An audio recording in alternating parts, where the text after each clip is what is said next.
సిద్దిపేట జిల్లా హుస్నాబాద్ అంబేద్కర్ చౌరస్తాలో గౌరవెల్లి ప్రాజెక్టు మిగులు పనులకు 437 కోట్ల రూపాయలు మంజూరు చేయడం పట్ల హర్షం వ్యక్తం చేస్తూ కాంగ్రెస్ పార్టీ శ్రేణులు టపాసులు కాల్చి సంబరాలు జరుపుకున్నారు.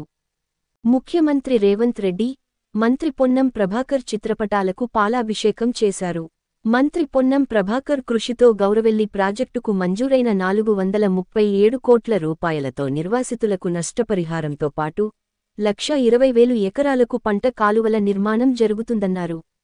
అదేవిధంగా హుస్నాబాద్లోని ఎల్లమ్మ చెరువుకు గౌరవెల్లి ప్రాజెక్టు నుండి ప్రత్యేక తూము ద్వారా సంవత్సరం పాటు నీళ్లు నింపుకోవచ్చని పేర్కొన్నారు. ఇంకా అర్హులై ఆర్ఎండ్ఆర్ ప్యాకేజీ అందని వారికి కూడా ప్యాకేజ్ ఇవ్వడం జరుగుతుందన్నారు.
మనకు ACP assistant commissioner of police office GO తీసుకొచ్చినా అవి జీవోలు కాదు, నాలుకలు గీక్కునే టంగ్ క్లీనర్లని కూడా బనాయించారు లోకల్ సోదరులు. మరి అవన్నీ ఎట్లా వచ్చినాయి? ఇలా గౌరవల్లి ప్రాజెక్టు తీసుకొస్తామని మనం చెప్తే వాళ్ళు 10 ఏళ్ళు తీసుకురాకుండా నిన్న మేడ దాకా బనాయించారు. నేను మొన్న ఇంటర్వ్యూలో చెప్పిన గ్రీన్ ట్రిబ్యునల్ వాళ్ళతో కూడా మాట్లాడతాను. ఇక్కడనే సోదరుడు మరి చివరి సర్పంచ్ గురాటిపల్లి ఆయన కూడా ఉన్నాడు. ఒకసారి ఆయన కూడా ఇక్కడికి వచ్చి మాట్లాడాలి. సంజయ్ ఉన్నాడు, గౌరవల్లి ప్రాంతానికి సంబంధించినటువంటి సోదరులు ఉన్నారు, అక్కనపేట మండలానికి సంబంధించిన సోదరులు ఉన్నారు.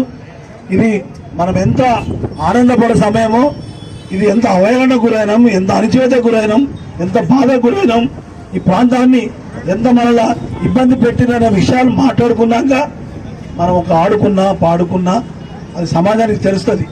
ఇది చాలా దౌర్జన్యమైనటువంటి వారికి మనకు గురైపోయినాం.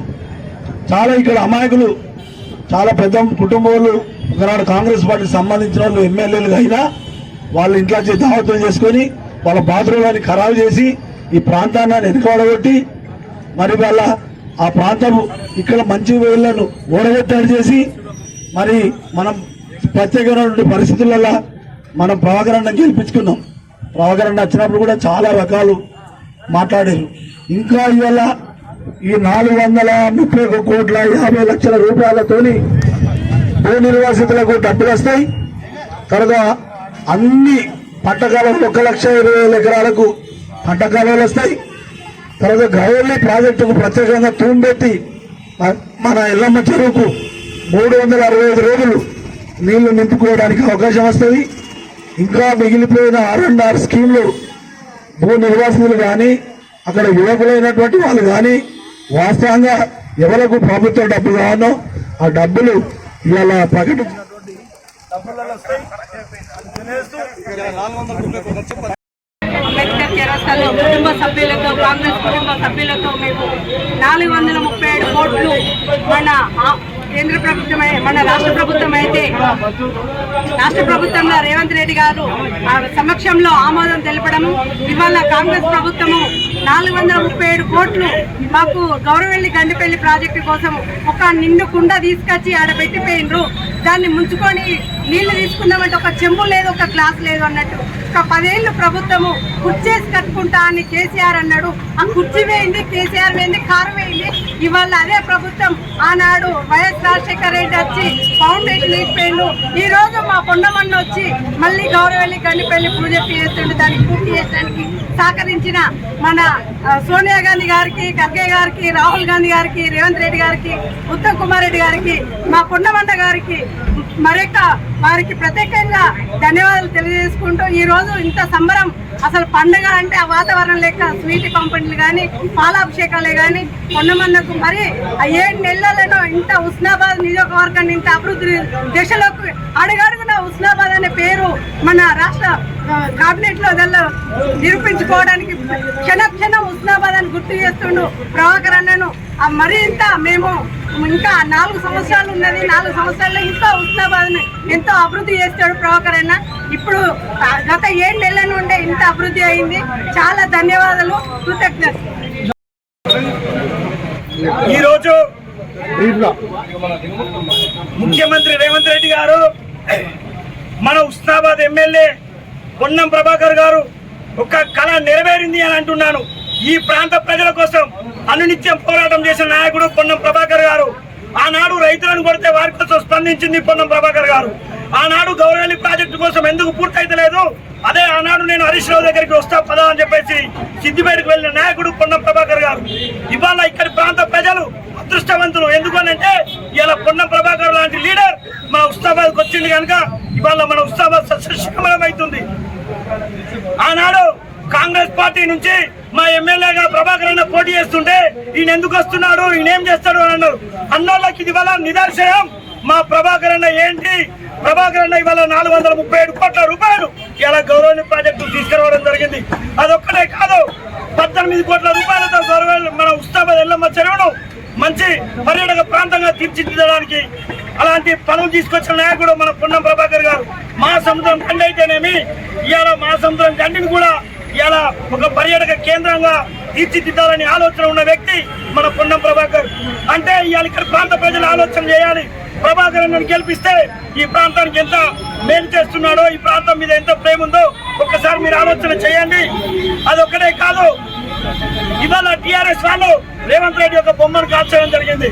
అరే దద్దమ్మలు మీకేమైనా తెలివి ఉందా, ఆనాడు డీకేఆర్ కాంగ్రెస్ లో ఉన్ననాడు సిగ్గుందా అన్నాడు మహిళను. అలాంటిది ఇవాళ మా రేవంత్ రెడ్డి ఏమన్నాడు, ఒక్కడే సవితక్క నీ గుండె మీద చేసుకొని చెప్పు, నేను కొడంగల్లో ఓడిపోతే మల్కాజ్గిరికి వచ్చి నేను పోటీ చేస్తుంటే అక్క నేను వచ్చేసి నీ కాన్ఫరెన్స్ లో పోటీ చేస్తున్నా, నాకు నీ మద్దతు కావాలంటే తమ్మి నేను నీ పూర్తి బాధ్యత ఇస్తున్నా అని చెప్పేసి మాట ఇచ్చి మాట తప్పిన మూర్ఖురాలు ఇవాళ సబితా ఇంద్రారెడ్డి.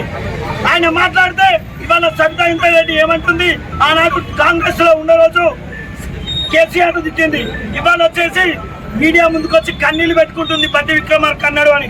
ఆనాడు బట్టి విక్రమార్క కూడా అన్నాడు అసెంబ్లీలో, అక్క మీరు వచ్చేసి పార్టీ మారొద్దు అని చెప్పేసి మీ ఇంటికి 3 సార్లు రావడం జరిగింది. అలాంటిది ఇవాళ ఎక్కడ పెట్టుకుంటారు ఆ ముఖం అని చెప్పేసి మాట్లాడిన తల తప్పైంది అని అంటున్నా.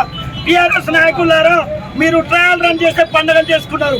ఇవాళ మేము 437 కోట్ల రూపాయలు ఆ గౌరవ ప్రాజెక్టు తీసుకొచ్చి ప్రజల గుండెల్లో వారి కళ్ళల్లో ఆనందాలు చూసే పార్టీ, పనిచేసే పార్టీ, ప్రజల పక్షాన పోరాటం చేసే పార్టీ కాంగ్రెస్ పార్టీ. ప్రభాకర్ అన్న ఈ ప్రాంతానికి రావడం ఈ ప్రాంత ప్రజల యొక్క అదృష్టంగా భావిస్తూ ఇక్కడికి వచ్చిన మా కాంగ్రెస్ పార్టీ కుటుంబ